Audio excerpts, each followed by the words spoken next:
한 해 동안 편안하셨죠? 안 편하더라도 뭐 그렇게 말은 해야 되겠지. 근데 나는 올해도 법회를 할 수 있어서 행복합니다. 왜냐하면 내가 경진생, 그러니까 지금 87인데 다른 그 스님들 내 나이 된 사람들 보면 다 기어다녀. 그리고 무엇보다 기억력이 없어가지고 자꾸 횡설수설하고 그러거든요. 근데 나는 그 정도는 아니라서 좀 행복합니다. 오늘 이제 그 우리가 저 아기 부처님한테 물을 이렇게 붓고 그랬잖아요. 근데 이제 팔상록, 그게 마명보살이 지은 건데, 그걸 보면은 이제 부처님이 그 태어나자마자 좌행칠보하심 7발짝을 걸으면서 천상천하 유화독존이라고 얘기했다고 그러잖아요. 근데 사람들이 금방 나온 애가 어떻게 7발짝을 걸어가냐, 말도 안 되는 소리라고 그러는데 그럴 수도 있어요. 근데 그 시간이라고 하는 개념이 부처님이 보는 불교에서 시간 개념은 지금 시간하고 다릅니다. 해인사 일주문에 가면은 이렇게 써놨어요. 억천겁이 불고하고 일겁이 2억 6,400만 년으로 쓴다고 그러더라고, 인도 사람들이. 근데 억천겁이면은 그게 얼마나 되는 세월이요? 억천겁이 불고, 그 세월이 지나가도 옛날이 아니고, 한쪽에는 극만세의 장금이다. 말년의 세월이 지나도 언제나 지금이다. 또 우리 법성개혁이 보면은 9세 10세 호상즉 하잖아요. 그게 구는 앞에 있고 10은 뒤에 있잖아요. 근데 앞과 뒤가 서로 자리를 바꿔 존재할 수도 있는 것이다. 그걸 그 물리학자 니스보 같은 사람은 시간 개념이, 시간이라는 것이 임마누엘 칸트가 그 순수이성 비판을 쓸 때 생각하기를, 순수이성이라는 게 뭡니까? 잔물이 들지 않은 아주 그냥 깨끗한, 정말로 올바른 것에서 출발하다 이래가지고 뭘 상정했느냐면은 절대 공간, 물건은 있다가 없어져도 공간은 남아있잖아요. 그러니까 공간은 절대적인 것이다.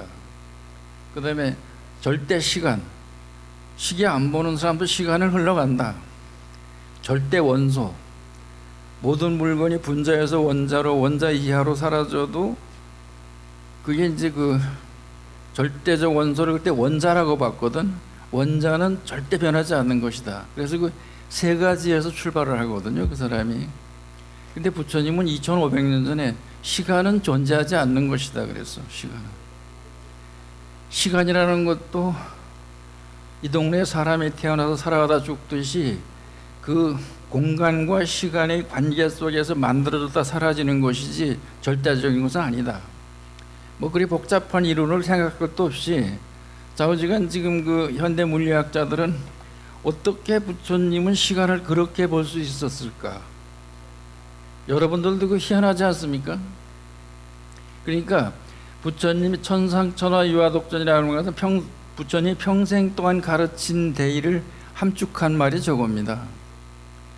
부처님이 나오기 전에 그 인도 사상은 어떠냐면은 인도처럼 신이 많은 나라가 없어요. 이 동네 가면 하여튼 뭐 코에다가 뭐 위에다가 빨간 칠한 놈, 이마에다 파란 칠한 놈, 한 것마다 다 종교가 다른 사람들이, 그 사람들이. 근데 종교마다 신들이 있거든. 근데 그 인간의 행복과 불행은 전부 그 신들의 지음에 있는 거예요. 신들이 그 섭리에 있는 것이다. 그러니까 인간이 행복해지려면은 신한테 매달릴 수밖에 없다. 그렇게 작정하고 사는 건데, 그 인도만 그런 게 아니고 우리나라도 그랬잖아요. 심천이가 왜 죽었어요? 용왕이 그 뭐 여자를 안 받치면 배를 뒤집어 엎는다 그래가지고, 그래서 이제 그게 팔려간 거 아니에요, 그게? 또 뭐 동네에도 뭐 선앙당이라도 뭐 잘 안 숨기면 동티 난다 그러잖아요, 동티. 그러니까 그 옛날엔 전부 다 그게 말하자면은 인간의 행복과 불행이 내가 아닌 신에게 달려있는 것이다. 그렇게 믿고 있던 시대에 부처님이 그것은 이제 그렇지 않다 라고 주장하신 것이 바로 그게 천상천하 유화독존입니다. 하늘 위에나 땅 아래서나 내가 가장 높다. 나라고 할 때 부처님이 서가모니 자신을 가리킨 게 아니고 인간 모두를 가리킨 겁니다. 그게 부처와 중생은 다르지 않는 것이다. 그죠? 그러니까 인간이라고 하는 것은 신에게 굽실거릴 그러한 존재가 아니다라는 걸 선포한 겁니다. 이것이. 그러니까 인문사의 금자탑이라고 그래요. 사람들이. 마이크 든 사람 누구 하나 있나? 여기 사회 보던 사람 어디 갔어? 누가 잘 읽는 사람이 여기 나와 서 있다. 이거 좀 읽어보라고 앞에. 천상천하 유아독존에서 인간으로 인간의 명운이 조누에게 있다는 믿음은 망상이니 너희는 마음의 주인이 되어라. 마음이 천당도 만들고 지옥도 만들며 행복과 불행이 마음에 매여 있느니라. 온갖 현상이 마음에 의해 일어나는 것이니 마음이 원하는 것이 행위가 되고 행위에 따라 가보가 일어 생성되는 것이니라. 열애가 천상천하에서 높은 공경을 받는 것도 마음을 다스려 그 뜻이 숭고한 까닭이니 그러므로 너희는 마음의 주인이 되어라. 이게 이제 요새 들으면 뭐 그렇게 별로 획기적이지 않지만 그 당시로서는 상상을 초월하는 말입니다. 이 자체가. 여기서 부처님이 인간의 명운이 조누에게 달려있다는데 조누라는 게 신이라고 번역하면 돼요. 신에게 달려있다 이런 얘기인데 부처님은 신에 대한 얘기는 망상이니까 신경 쓰지 마라. 그러니까 신이 있다 없다 있느냐 없느냐 해가지고 논쟁하지 말아라. 그것은 청정한 수행에 방해만 될 뿐이고 청정한 삶에 보탬이 되지 않는 것이다. 왜냐하면 실정될 수 없는 걸 가지고 자꾸 따지는 자체가 잘못된 것이다. 그러나 그 신을 믿는 인도 사회에서 부처님이 자기 얘기를 하려니까 신을 믿는 사람들하고 어차피 만나지 않으면 안 될 일이 많이 있잖아요. 그때 부처님이 뭐라고 말씀하시냐면 신에 대해서 이렇게 얘기합니다. 바라문하고 얘기할 때 그 사문과경에 그렇게 얘기를 하거든요. 그러면 그대가 믿는 그 신이 자비스러울 뿐더러 전지전능하다고 말하고 있는 것이냐. 그러니까 이게 그렇습니다. 그러면 그 당신이 보기에 바라문 당신이 보기에 이 세상이 낙원같이 보이느냐? 어떻습니까? 세상이 낙원처럼 보여요? 전능한 분이 자비로울 가지고 세상을 만들었다면 이보다 좀 나아야 되는 거 아니냐? 부처님의 말씀은 항상 그런 식입니다. 말하자면은 신이 있고 없고를 떠나서 올바르게 하면 좋은 것이고, 왜냐하면 경에 그랬거든요. 불지소유 만덕지존 그랬어요. 부처님이 경지에서는 만 가지 덕이 다 갖춰져 있어서 모자람이 없지만 열애유용 오직 부처님이 오로지 의지하는 한 가지가 있는데 그것은 대비유력이다. 자비의 힘에 의지한다. 그러니까 그 신이 자비롭다면 세상을 좀 더 잘 만들었어야 되는 거 아닌가? 이렇게 고통스러운 세상을 만들고 그거를 자랑한다는 말이 되지 않는 거 아니냐? 뭐 그런 식으로 문답하는 식으로 얘기가 많이 나오는데 이런 것은 뭐 시간이 주어진다면 장시간 얘기해야 되는 거니까 그쯤에서 끝을 내고요. 그래서 부처님이 그랬죠. 화엄경에서 시묘 공화사하고 그 밑에 보십시오. 마음이라고 하는 것은 그림을 그리는 사이에 붓과 같은 것이어서 화 종종 오음한다. 화가는 붓을 가지고 종이에다 자기가 그리고 싶은 그림을 그려내지만 사람은, 인간은 마음이라는 붓을 가지고 시간이라는 종이에다 자기 인생을 만들어가는 것이다. 일체 세계 중에는 이 세상에 사는 모든 사람들은 하나도 빠짐없이 무법이불조한다. 이렇게 해서 생겨나지 않는 인생은 없는 것이다. 그게 부처님이 가르침이에요. 자기가 행위하고 마음으로 행위하고 행위가 결과를 낳잖아요. 나타난 결과는 또 다른 일이 원인이 되고 그래서 돌고 도는 것을 윤회라고 하는 것입니다. 그 뒤에 한번 밑에 읽어보세요. 아인슈타인은 그의 논문 과학과 종교에서 종교의 발달은 두려움의 종교와 윤리적인 종교 그리고 우주적인 종교로 나누어 둘 수 있다. 두려움의 종교는 인지의 발달에 의해 인간이 신들의 속박에서 벗어나면서 윤리적인 성격을 가지게 되었다. 우주적인 종교는 인류의 미래를 짊어질 종교이며 그것이 존재한다면 불교이다. 이거는 아인슈타인이 한 소리인데 종교 근데 이런 얘기를 하면은 내가 어디 가서 하면 그래요. 스님이 하필 그 많은 시간 내서 왔는데 하필 남이 얘기하느냐 이러는데 뭐 어떻게 하든지 하고 싶어 하는 거니까 그냥 들어두라고.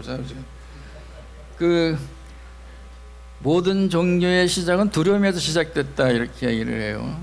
지금 현존하는 종교가 3,000가지쯤 된다고 사회학자들이 얘기를 하는데 3,000가지 중에 2,999가지는 다 신을 믿고 신에 의지하는 종교지만 딱 불교 하나만 떨어져 나와가지고 네가 신의 스승이다. 인간이 신을 만든 것이 신이 인간을 만든 것은 아니다라고 주장하는 불교밖에 없다는 것만 알아두시면 돼요. 뒤에 읽어봐요. 두려움의 종교. 두려움의 종교. 하나님은 너희가 만약 이 책에 기록된 율법을 어기고 나를 경외하고 복종하지 않으면 너희에게 내릴 재앙이 크고 오래고 무거울 것이니 너희가 두려워하는 온갖 질병과 모든 재앙을 내가 멸망할 때까지 들이부을 것이다. 너희가 하늘의 별같이 많을지라도 남는 자가 하나도 없으리라. 그리하여도 너희가 나를 경외하고 정종하지 않으면 나도 너희에게 대항하여 보복할 것이니 너희가 대적하게 둘러싸여 먹을 것이 없으므로 하나님이 내게 주신 자녀 곧 내가 낳은 어린 자식의 고기를 내가 먹을 것이라. 너희 중에 유순하고 연약하여 발바닥으로 땅을 밟아보지 않은 부녀자라도 남편과 자녀들이 빼앗아 먹을까 질투하여 내 다리 사이에서 나온 태와 자기가 낳은 자식의 고기를 가만히 숨어서 혼자 먹으리니 너희가 대적에게 에워싸여 공공하게 된 까닭이니라. 아인슈타인은 이거를 예로 들어서 이제 종교가 두려움에 있다고 얘기를 하는 것인데 들어보니까 어떠세요? 안 믿으면 큰일 날 것 같지, 그지? 그래서 이제 믿는 것이 고대의 종교다 이렇게 보시면 돼요. 이것이 조금 발달하면 윤리적 종교가 되는 겁니다. 이제 뒤에 한번 넘겨가지고 윤리적 종교. 윤리적인 종교. 기독교를 패러디한 사무엘 버틀러의 제자인 다시 찾은 에레언의 주인공인 허거스가 기구를 이용하여 여행하다가 어느 먼 나라에 불시착하여 얼마간 살다가 돌아와서 20년 후에 다시 가보니 자신을 하나님의 아들로 섬기는 종교가 생겨 있었고 마침 성천 기념제가 열리는 날이었다.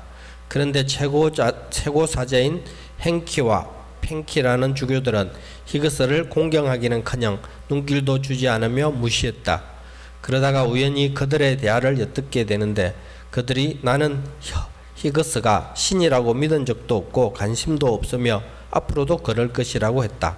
격분한 히그스가 폭로하겠다고 하자 안 됩니다. 이 나라의 모든 도덕은 이 신화를 중심으로 짜여 있어요. 만일 당신이 하늘로 올라간 게 아니라는 것을 알게 되면 모두가 사악해질 겁니다. 히그스는 조용히 그 땅에서 벗어났다. 이게 윤리적 종교라고 하는 겁니다. 산타크로스가 그 굴뚝으로 들어와가지고 선물 준다는 얘기 여러분들 사실로 믿는 사람 잘 없겠지, 그지? 가끔 바보 하나씩 있어. 그럴 수도 있는지 난 잘 모르겠지만 대부분은 안 믿잖아요.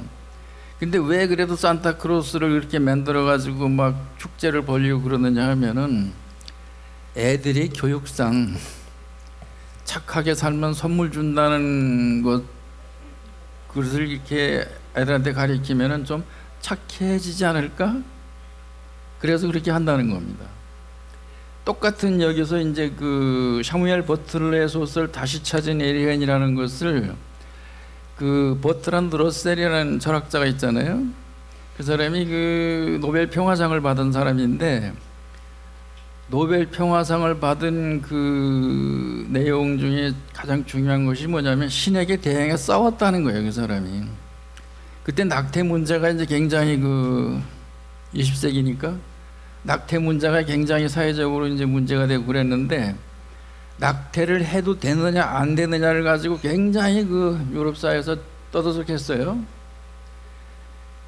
근데 이제 그 사람이 죽고 사는 것은 신의 영역이지 인간의 영역이 아니다. 그러니까 절대로 하면 안 된다. 근데 러셀이 뭐라고 했냐면 초대하지 않는 손님은 거절할 권리도 있어야 한다. 근데 너무 심각하게 쳐다보는 것 같아 다들. 편하게.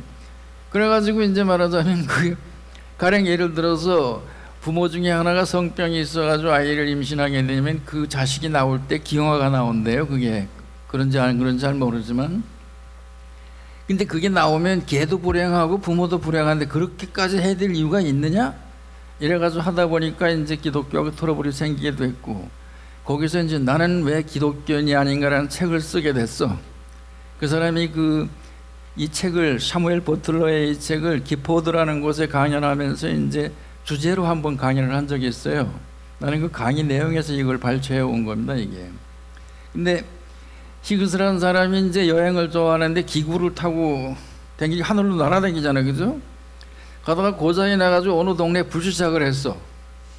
떨어져 내려가지고 이제 그걸 고쳐야 되는데 뭐 기계가 있는 것도 아니고 그러니까 이제 뭐 상당히 오래 걸렸을 거 아니에요. 있는 동안에 이제 동네 사람들하고 얘기하면서 뭐 먹는 거 말하는 거 뭐 예의 범절 뭐 하여튼 거기는 좀 미개한 동네라 거기가. 여러 가지를 가르쳐 주고 이제 기구를 고쳐 타고 왔단 말이지. 그 동네에서 볼 때는 하늘에서 내려왔다 올라가신 거 아니야, 그치 그게? 그게 20년 후에 가보니까 자기가 신이 돼 있는 거예요, 그게. 그래가지고 이제 자기가 신인데 그날이 마침 승천 기념제라 그 하늘로 올라간 그 기념하는 날인데 신이 왔으면 다 기뻐하고 반가워야 되는데 얘들이 소 닭 보듯이 아주 굉장히 무시를 하고 괜히 와가지고 뭐 하는 눈빛으로 기분이 언짢은데 지나가다 살짝 들어보니까 저끼리 하는 얘기를 들으니까 그러더라 이런 얘기야. 나는 히그스 따위 믿어본 적도 없고 지가 무슨 하나 옛날에도 했지만 앞으로도 그럴 것이고 난 믿을 생각이 없다고 이제. 그러니까 히그스가 약이 올랐을 거 아니에요? 그러니까 폭로하겠다 이러니까 이제 그 사람이 이렇게 얘기하는 겁니다. 이제 산타가 없으면 애들이 악해진다는 얘기를 하는 겁니다. 지금 신이 저기 동네에서 내려다보고 다 이렇게 복을 주고 벌을 준다고 믿으니까 다 조심하는데 그게 없다 그러면 막 살 겁니다. 근데 여기서 버트랜드 러셀은 그래요. 역사적 사실을 들어가지고 신을 열심히 믿던 신앙의 시대에 가장 악독했다. 믿을수록 악독해진다. 뭐 그런 얘기를 많이 하고 있는데 그런 얘기를 다 할 필요는 없지만은 어쨌든 인간의 그 행복과 불행이 신에게 매여 있다는 사상이, 그러니까 이제 우리 동양과 서양이 약간 종교에 대한 그 접근하는 방식이 다릅니다. 동양은 지금 신라나 고려 시대 때 불교가 국교라도 절에 안 가거나 덜 갔다고 벌받은 사람이 있어요? 없잖아요. 하고 싶은 거 하고 말고 싶으면 하는 거지. 근데 유럽에서는 그죠? 교회를 덜 가거나 안 가고 살아남은 사람이 없습니다. 중세시대 때 마녀재판이라는 게 왜 생겼냐면 말이죠. 동네에 암소가 병들어 죽었다고? 그 암소는 큰 재산인데 그죠? 문제 아니에요, 그죠? 비가 많이 와서 홍수가 났다고? 비가 안 와가지고 가뭄이 들었다고? 전염병이 났다고? 와, 큰일 났다. 이거 하나님이 뭐 때문에 이렇게 화가 나셨을까 이게. 그래서 분명히 우리 중에 안 믿거나 덜 믿는 놈이 있어가지고 그렇다 이래가지고 그걸 잡아내기 시작한 게 그게 이제 마녀재판이라고 하는 겁니다. 그게. 그렇게 해가지고 이제 그 죽은 사람이 뭐 교황청 집계로는 뭐 한 수십만 명에 불과하다 그러는데 어떤 사람 집계를 뭐 한 수백만이 된다 그래요. 그렇게 죽은 사람이. 그러니까 유럽에서는 그 종교의 개념이 여기하고 전혀 달라 그게. 그러니까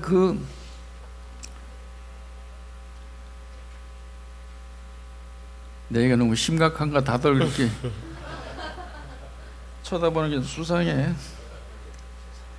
그래서 이것이 이제 아인슈타인이 얘기하듯이 두려움의 종교가 인지 발달에 따라 가지고 이제 윤리적 종교로 변모하게 됐다.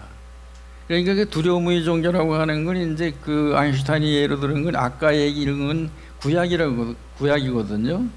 그 성경이 구약이 있고 신약이 있어요. 구약은 예수가 태어나기 이전에 그 성경이란 책은 도올 김영옥이 잘 얘기를 했다고. 그게 우리나라의 그 저기 조선실록 있잖아요. 그 구약은 유태인들의 실록 같은 겁니다. 그게 저들이 살아온 역사예요. 근데 그 역사라고 하는 게 그것도 무슨 사실적으로 쓴 게 아니고 뭐 거기다 뭐 설하고 뭐고 보태가지고 다 쓴 거거든, 그지? 근데 그 구약을 믿는 게 유태교입니다, 그게. 유태교에서 나온 것이 기독교인데 이제 그 예수인데, 예수도 사실은 성경에서 율법의 1.1획도 다 지켜진다고 이제 얘기를 했기 때문에 요새 그 기독교 방송 이렇게 보고 있으면 그 아까 얘기한 그 무슨 가랭이 사에서 나온 자기 고기를 뜯어먹는다는 이런 얘기를 내가 보면은 저런 얘기를 참 어떻게 할까 그러는데, 그 사람들은 우리하고 생각이 다른지 그 방송할 때도 그렇게 읽고 그렇게 하더라고. 성경을 안 믿어, 하나님 안 믿으면 그렇게 된다고 얘기를 자랑스럽게 해. 그러니까 말하자면은 그 생각이 다른 거예요, 그게. 그 부처님의 가르침을 가장 잘 압축해 표현시킨 것을 논이라고 하는데, 논 중에서 유식론이 있고 기신론이 있어요. 그 양대논의 산맥이라고 하거든. 그 유식론의 첫머리에 그런 게 있어. 그 유가 설화법하고, 부처님께서 나와 세상이 어떤 것인가에 설명을 하셨지만은 유종종상전이다. 그렇게 생각하지 않고 다르게 생각하는 사람들도 많이 있고 그러한 종파도 많이 전해 내려온다. 피의식 소변인데 그 피자 저 피자가 그것들이 왜 그러냐 하면은 배우고 익힌 게 다르기 때문에 그렇다 이런 얘기예요, 그게. 그리고 뭐 저기 유럽에서 태어났거나 한국에 태어났거나 태어난 곳이 듣고 배운 게 다르면 달라진다 이런 얘기거든요. 근데 중요한 것은 그 세 가지가 있는데, 의식, 만라식, 아래아식이다. 의식은 지금 우리가 쓰고 있는 이 마음 자체가 의식이고, 만라식을 이걸 자의식이라고도 하는데, 그건 뭐냐 하면은 그 어떤 일을 생각하든지 간에 자기한테 유리한 쪽으로 해석하려는 경향이 많은 걸 그걸 자의식이라고 합니다, 그게.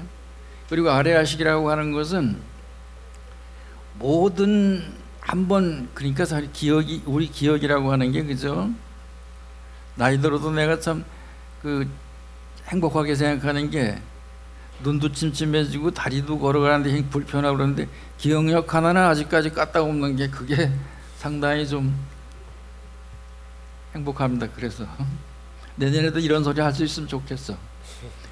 어쨌든 이게 뭐냐면 이런 거 있잖아요. 우리가 여럿이 모여서 밥을 먹으려고 그러는데 어디가 맛있지? 그러면 누가 내가 아는 데 있어. 그래 이제 데리고 간단 말이죠. 가면 이제 이게 뭐냐면은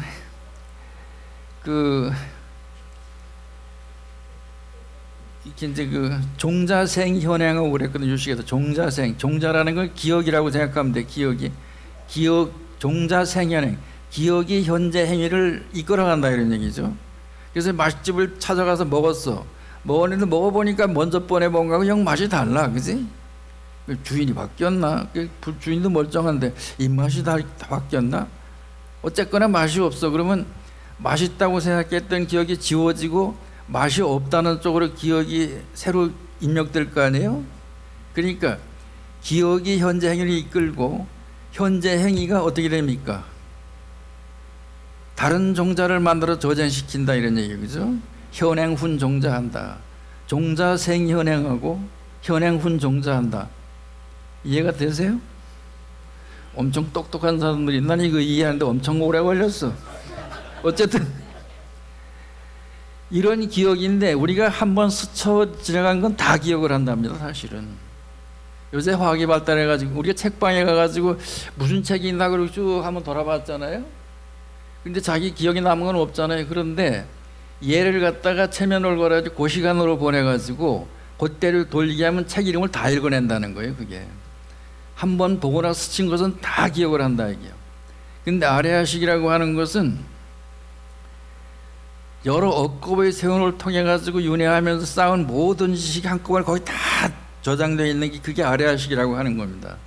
그 아레아식을 무의식이라고 불러요. 이제 프로이드 같은 사람은 프로이드는 그 무의식이라고 부르는데 그 무의식이라고 하는 것은 어느 정도로 방대하냐 하면 우리가 그 바다에 떠 있는 빙산이 있잖아요. 빙산을 볼 때 뼈 쪽에 나와 있는 거 있잖아요. 요게 의식이라면 그 속에 들어있는 건 어마어마하게 크잖아. 그게 물속에 들어있는 게. 의식과 무의식은 그런 차이가 있다는 겁니다. 이 무의식이 그 무의식을 부처님은 무명업상이라고 그랬어.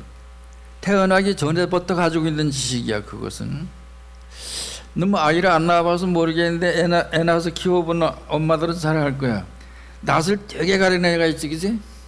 누가 뭐 엄마가 아니고 다른 사람이 만지면 자지러지게 울고 생 난리를 치는 애가 있는데 이게 어떤 사람한테는 또 빵실 웃는 수가 있단 말이지. 이게 왜 그럴까요? 그게 무수한 전쟁을 거치면서 그지 좋아하는 걸 싫어하는 것을 자기도 모르게 가지고 있다 이런 얘기. 그게 그거를 갖다가 이제 무명업상이라고 하거든. 무명업상이라는 게 능견한다. 능견이라는 건 대상을 보고 생각을 해서 판단하는 게 아니고 대상을 보기 전에 이미 저건 좋다 나쁘다를 미리 마음속에 결정해 놓고 있는 것을 그거를 이제 말하자면은 그게 능견이라고 그러는 능견. 내가 먼저 움직인다 이게 물건보다. 그래가지고 경계상 좋고 나쁜 거를 지가 스스로 이렇게 결정을 하는데 이것은 나도 모르게 굉장히 소극적으로 작용하기 때문에 그걸 갖다가 이제 그 미세한 업이다 그래요. 그 세 번 내라 세 번 내. 미세하다 할 때 세 번 내고 그 육추라는 게 있는데 그거는 이제 여기서 할 얘기는 아니고 어쨌든 그래가지고 이러한 종교는 말고 아인슈타인이 추천하는 종교가 있어요. 그 우주적인 종교 한번 읽어봐. 우주적인 종교. 불교의 이상은 지적인 분별과 대립의 세계를 넘어서 절대적인 여실지견을 성취하려는 것이다. 전체에 대한 단일성이 개호되지 않았을 때 개체화가 일어나고 무지가 자라나서 부정한 심상이 커지게 되는 것이다. 거기까지. 이게 진리라고 하는 걸 이제 대체로 다른 종교들은 우리 그 교주님이 가르친 게 진리라고 책에 써가지고 진리판을 들고 다니거든요. 근데 불교는 진리를 수행해 찾아야 되는 곳에 두고 있단 말이죠. 이게 진리를 찾는 방법은 경전에 나와 있어요. 그것이 이제 삼법인 사성제 8정도 이렇게 나와 있는데 진리가 진짜 무엇인가는 체득해야만이 알 수 있는 것으로 되어 있단 말이죠. 그걸 여실지견이라고 그래. 부처님은 무엇을 주장하려는 게 아니고 어떻게 돼 있는 걸 알고 싶어 한다 이런 얘기죠. 그래서 법이라고 하는 걸 불법이라고 그러잖아요. 그때 법이라고 하는 것을 여시여경에서 이렇게 말씀하십니다. 이 법이라고 하는 것은 옛날에 누군가 말한 적이 있었을 것이며 미래에 누군가가 장차 말하게 될 것이고 지금의 내가 이같이 말하고 있는 것이다. 옛날에 아무도 말한 적이 없었고 미래의 그 누구도 말하지 않을 것이며 지금의 내가 말하지 않는다 하더라도 그 스스로 존재하는 것이며 지혜 있는 사람은 깨달아 할 수 있는 것이고 와서 보라고 말하는 것이며 이 세상의 모든 이치가 결국에 가서는 그렇게 되지 않으면 안 되게끔 되어 있는 필경의 이치를 법이라고 한다 그랬어요. 이걸 찾는 게 불교의 수행이라고 하는 겁니다. 엄청 기억력이 좋잖아, 그지? 안 그런가? 옛날에 안 그랬는데 이 거제 사람들이 협조를 잘 안 하네. 근데 이러한 정신이 이게 과학과고 일맥상통한다 이런 얘기예요. 그래서 여러분들 지금 우리 불교 법회 같은 거 하다 보면 내가 참 평생을 법회로 산 사람인데 스님들이 많지만 내가 한 가지 자랑하는 게 돈을 많이 만지는 일도 해봤지만은 저금 통장을 가져본 적이 없었어요. 근데 수급자가 되면서 이제 통장이 생기더라고 그게.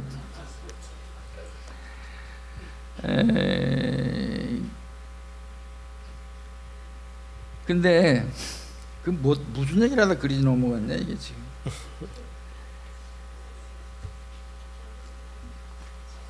평생 살면서 그죠? 우리가 그 자기 인생을 어떤 식으로 만들어갈 것인가를 생각하고 사는 사람이 잘 드문 것 같아 내가 볼 때.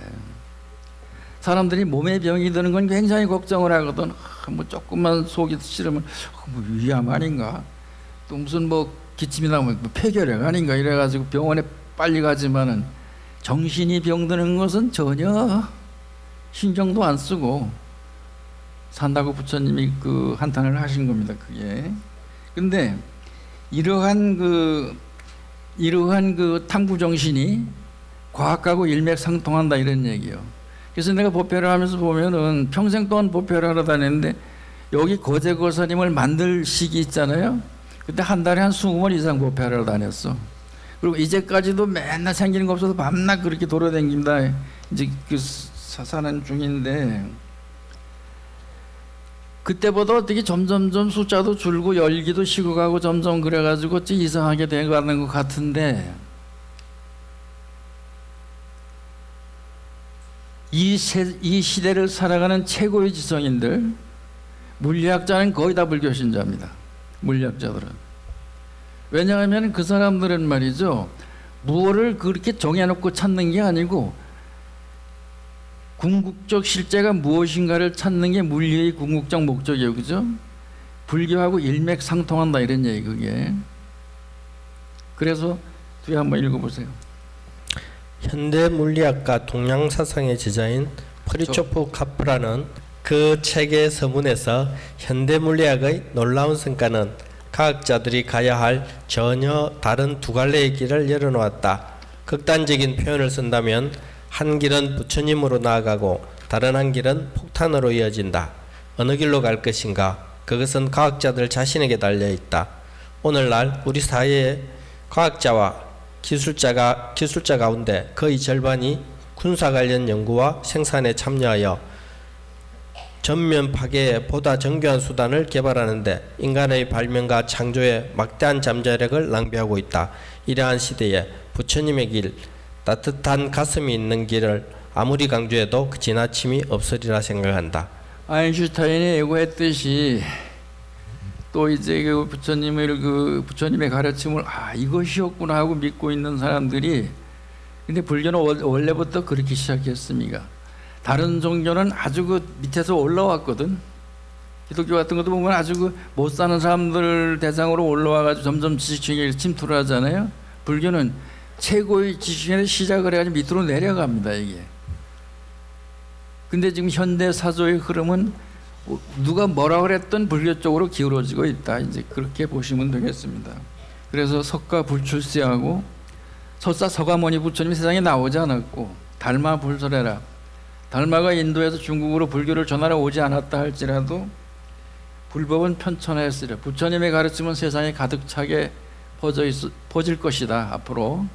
왜냐하면은 춘풍화만개 하듯이 봄이면 꽃이 피어나듯이 그럴 것이다. 내가 이런 얘기를 여기서 하면서 한 가지 이제 하고 싶은 얘기는, 여러분들은 어떻게 하다 절에 오게 됐고 불교를 알게 되는지 모르지만 그저 봉사 뒷짐지고 뭐 하다가 넘어지듯이 그냥 왔다 할지라도 여러분들은 자랑스러워야 된다 이런 얘기예요. 이것이 이제까지 불교는 어쩐지 모르지만 앞으로는 불교가 지구를 지배할 시대가 현대 사회의 흐름으로 볼 때 시작이 되고 있고 이미 발동에 걸려 있다 이런 얘기예요. 그러니까 영국이나 프랑스 이런 나라에서 그저 교회 헌거 사가지고 스님들이 그냥 거기 스테인그라스에 있는 거 그냥 놔두고 법회를 하는 데가 수백 군데로 늘어나고 그러지 이제. 근데 우리나라도 이제 말하자면 프랑스나 그 영국 스님이 와가지고 법회를 하면 아마 여기 미어지게 모여들 거예요. 왜냐하면 외제 되게 좋아하대 한국 사람들 보면. 나 같은 국산이 와가지고 또 한국 놈 다 그렇지 이러는데 코자이가 와서 하면 아직 실제로 그렇잖아요, 그죠?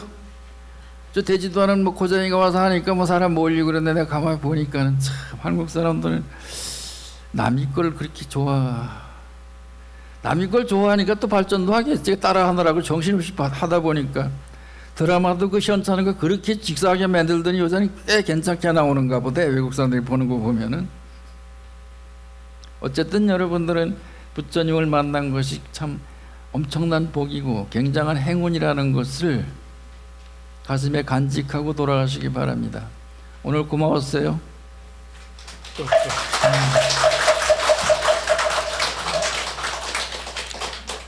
예, 법문을 들려주신 법사님께 다시 한번 감사의 박수를 부탁드립니다.